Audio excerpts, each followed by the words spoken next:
మధ్య తరగతి వారికి కూడా ఇండ్లట. ORR, RRR మధ్య 300 ఎకరాల్లో నిర్మిస్తాం.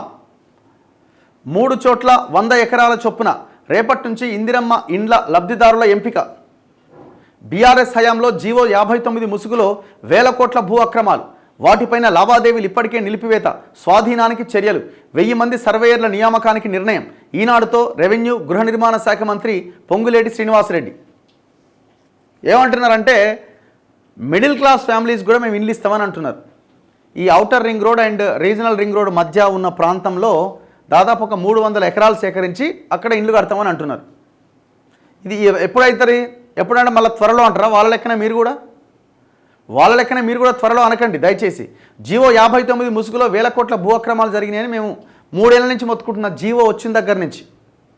ఈ జీవో 58, 59 ద్వారా ప్రజలకి మేలు చేసుడు తర్వాత మొత్తం ఈ బీఆర్ఎస్ నాయకులు భూములని కొట్టేశారు.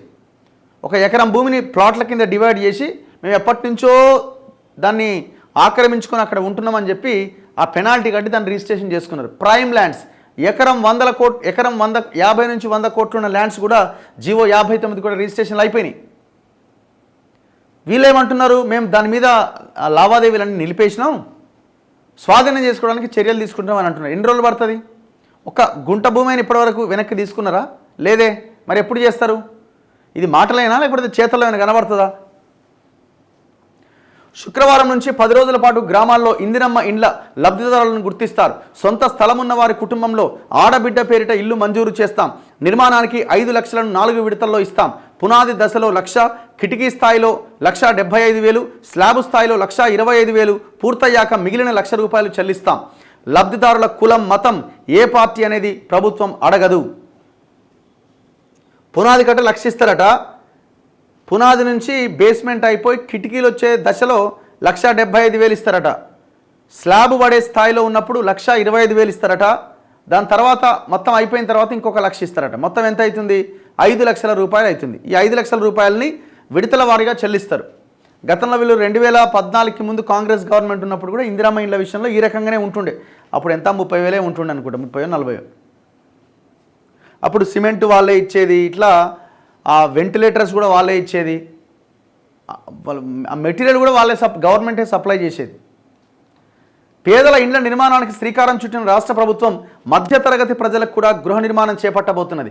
ఔటర్, రీజనల్ రింగ్ రోడ్ల మధ్య 3 ప్రాంతాల్లో మొత్తం 300 ఎకరాల్లో మధ్యతరగతి కోసం ఇండ్ల నిర్మాణం తలపెడుతోంది. హైదరాబాద్ నుంచి విజయవాడ వెళ్లే మార్గంలో, కామారెడ్డి మార్గంలో, ముంబై హైవే ప్రాంతంలో ఒక్కో చోట 100 ఎకరాల్లో ఇండిపెండెంట్ ఇండ్లు నిర్మించాలని నిర్ణయించాం అని రెవెన్యూ గృహ నిర్మాణ శాఖ మంత్రి పొంగులేటి శ్రీనివాసరెడ్డి తెలిపారు. పేదల కోసం ఇందిరమ్మ గృహ నిర్మాణ ప్రక్రియ ఇప్పటికే ప్రారంభమైంది.